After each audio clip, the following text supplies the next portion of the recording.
Well, don't come to church for nothing. I hope that in 2020 that you will embrace transformation. Can I give you a little references? This is going to be the first sermon of the year, and it's going to be the last sermon of the year. Now, I promise you by the time we get to the last sermon of the year, you would not have forgotten all of this sermon, because everything we teach coming up to that will be adding to what God has given us for this year. Transformation is a process. Say, transformation is a process. One of my transformation movies or things that I used to love was Transformers. Nobody meets the eye. Now, I know y'all don't know nothing about that. They got the new Transformers on the video. But when Transformers are coming on, Transformers, and you see these trucks, and all of a sudden they stand up to this big man, and you're like, it transformed. And then when he needed to drive, they would go back to a car. Hey, listen, imagine you could get the wings of an eagle every time trouble came in your life. Imagine you could get the eyes of an eagle every time trouble came. Can I tell you why it matters to be an eagle?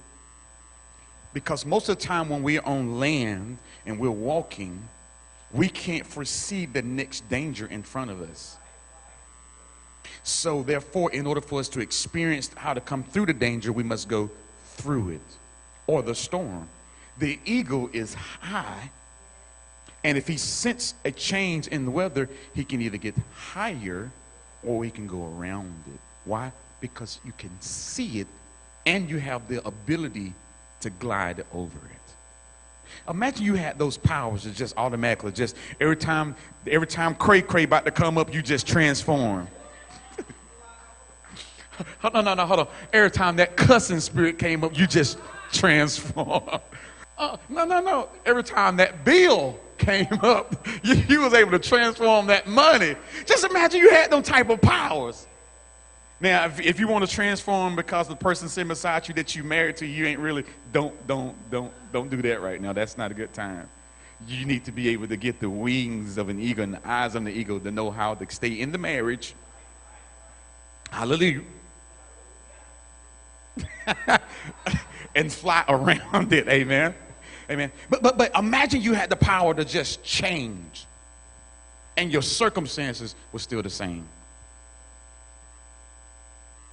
In other words, you didn't become something that you didn't want to become temporarily based on a temporary situation. In other words, you don't make permanent decisions based on temporary situations. Can I tell you this? Never enter into a temporary process with a bad permanent mindset. Because what happened is you will make a decision based on how you F-E-E-L, and you won't appreciate the total aftermath of the temporary situation with the temporary mindset. Let me just go ahead and just make it to you in layman's term. You cut somebody out that you're going to need one day to buy you a Big Mac.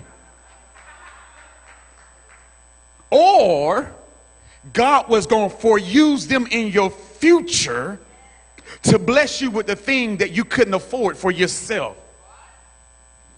Imagine somebody walk up to you and says, I've been watching you and I've been praying for you all this time, and what I'm about to give you is something that I knew that you wanted, that you didn't know that I had the power to give it to you. Here's the keys to your new car. Here's the keys to your new house. Here's the money to pay off your debts. Here is the things. Here's the blessing to your discouragement.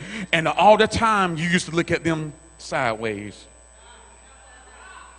Just imagine God could use the person that you hate to be your biggest blessing.